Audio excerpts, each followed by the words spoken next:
اس کا روکھا پھیکا بے رونق چہرہ کسی بیوہ کے چہرے کی طرح تھا جس پر میک اپ بھی ضائع ہو جائے۔ ابھی جوتا میرے ہاتھ میں ہی تھا کہ مجھے باہر ایک آہٹ سی سنائی دی۔ میں جوتا ہاتھ میں لیے باہر نکلا۔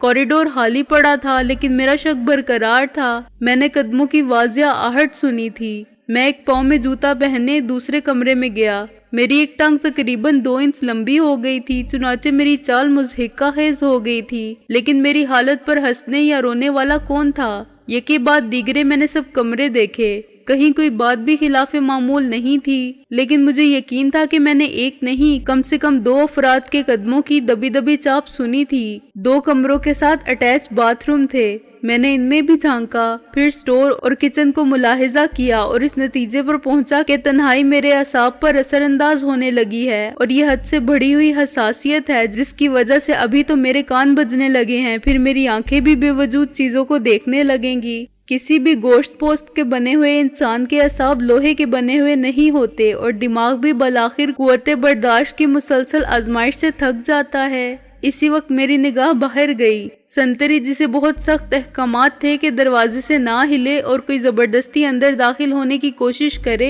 یا دروازے کے علاوہ کسی دوسرے راستے سے اندر آنا چاہے تو بلا تعمل گولی مار دے، غائب تھا۔ سنتری، میں نے کھڑکی سے سر نکال کے آواز دی، گارڈ!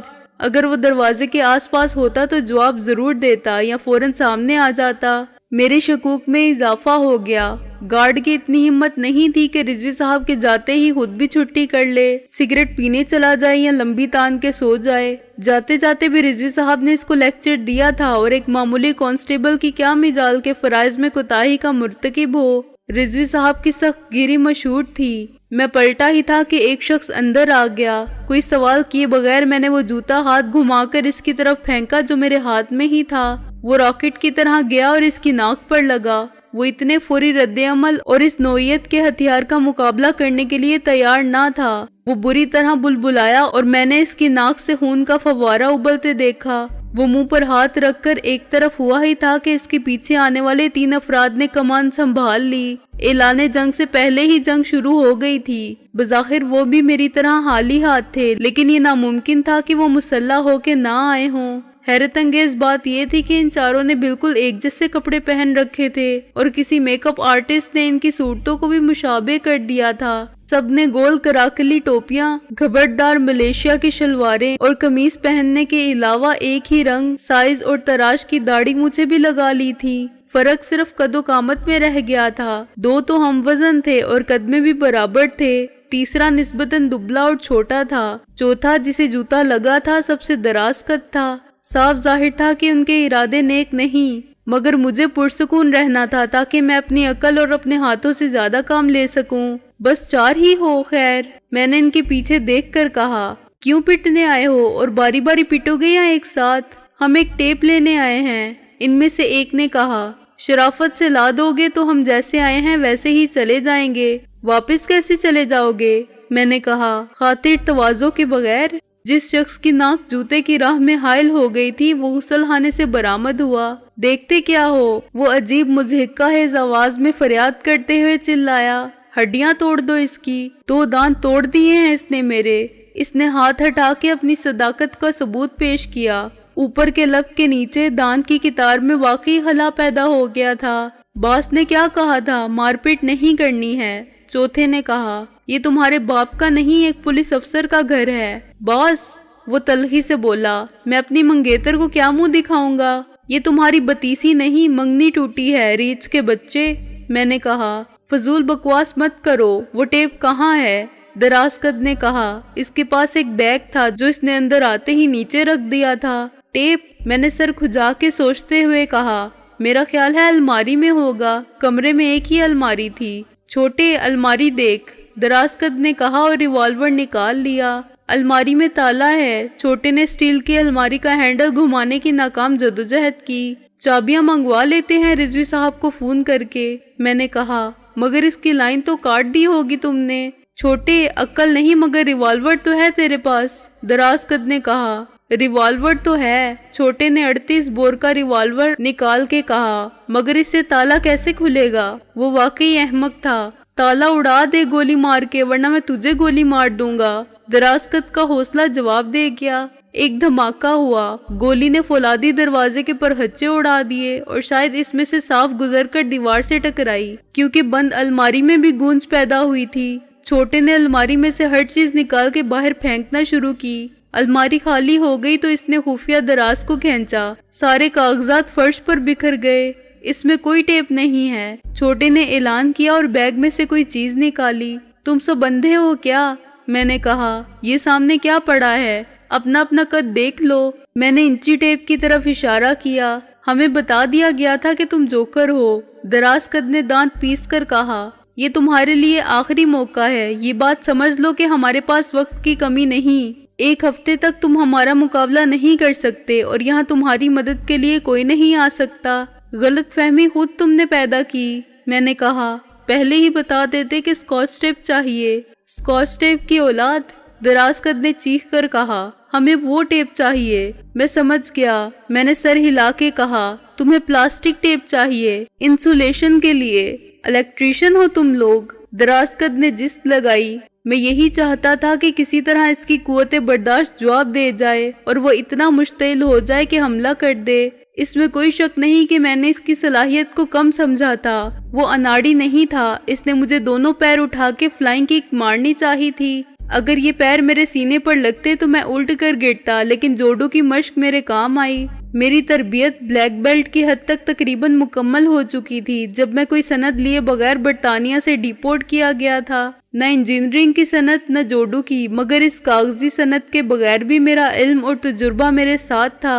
میں نے فوراً بیٹھ کر اپنے ہاتھ کو بڑی پھرتی سے اوپر اٹھایا اور حملہ آور کو اپنی ہی قوت میں سر کے اوپر سے گزار دیا۔ وہ تیرتا ہوا گیا اور کھڑکی کے شیشے توڑتا ہوا باہر جا گرا۔ میری توجہ باقی 2 کی طرف ہو گئی کہ وہ کیا کرتے ہیں۔ بروقت میں نے دیکھ لیا کہ ایک جوتا مار کے میں نے جس شخص کا ازدواجی مستقبل تباہ کر دیا تھا وہ فائر کرنے کے لیے ریوالور اٹھا رہا تھا۔ میں نے غوطہ مارا اور گولی اس شخص کے سر پر لگی جو باہر گرنے کے بعد پھر اٹھ کے اندر آنے کی کوشش میں کھڑکی کو عبور کر چکا تھا۔ اس کا چہرہ ٹوٹے ہوئے شیشے لگنے سے پہلے ہی لہو لہان ہو رہا تھا۔ گولی لگتے ہی اس نے ایک دلخراش چیخ ماری اور کھڑکی سے اندر لڑک گیا۔ اس کا خون ایک دھارے کی شکل میں دیوار پر پڑا۔ اگر میں خود کو نہ بچاتا تو خون کے چھینٹے مجھ پر بھی گرتے۔ میں ابھی اٹھا بھی نہ تھا کہ چھوٹے نے بڑی مہارت سے کوئی چیز میری طرف پھینکی۔ یہ نائلون کا جال تھا جو پیراشوٹ کی طرح کھل کے میرے اوپر گرا۔ میں نے اس سے بچنے کی بے سود کوشش کی۔ جال میرے گرد لپٹتا گیا۔ چھوٹے نے ایک ڈوری کھینچی اور مجھے بے بس کر دیا۔ شکاری مجھے اس جال میں اسیر کر کے بے خوف ہو گئے تھے۔ میرے لیے اس جال کو توڑنا ناممکن تھا۔ اس کی ہر ڈوری پتلی ہونے کے باوجود اتنی مضبوط تھی کہ میں آزاد ہوتا تب بھی اپنے زور بازو سے اس کے 2 ٹکڑے نہیں کر سکتا تھا۔ اب تو یہ پوزیشن تھی کہ میں ہاتھ سے زور لگاتا تھا تو جال کھنچ جاتا تھا، لیکن میری کمر دوہری ہونے لگتی تھی۔ پیروں سے زور لگاتا تھا تب بھی یہی ہوتا تھا۔ جال ہر سمت میں گنجائش کے مطابق پھیل جاتا تھا، لیکن دوسری طرف سے میرے جسم میں گڑنے لگتا تھا۔ یہ اینٹ پتھر کی دیواروں سے زیادہ مضبوط حصار تھا جسے سر ٹکرا کے بھی نہیں توڑا جا سکتا تھا۔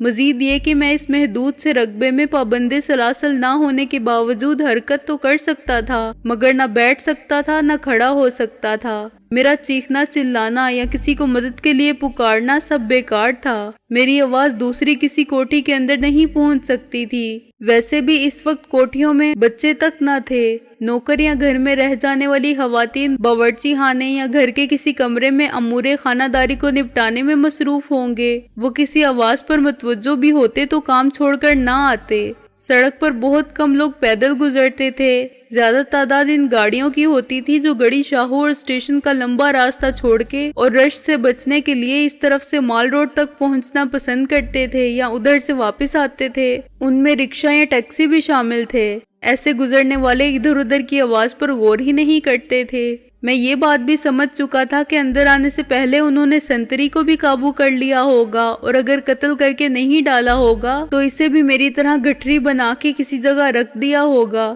یہ کام مشکل ضرور تھا، ناممکن نہیں تھا۔ سڑک پر کھڑا ہوا مسلح سنتری بہت خطرناک تھا۔ ایک تو یہ کہ ذرا سا شبہ ہوتے ہی وہ ایک راؤنڈ میں ان سب کو لٹا دیتا۔ مزید یہ کہ وہ آنے جانے والوں کی نظر میں تھا اور اسے لڑ بھڑ کے بے بس کرنے میں یہ اندیشہ یقینی تھا کہ کوئی دیکھ لے گا تو رک جائے گا۔ چنانچہ انہوں نے ساری کارروائی مناسب وقفے میں بڑی پھرتی سے کی ہوگی۔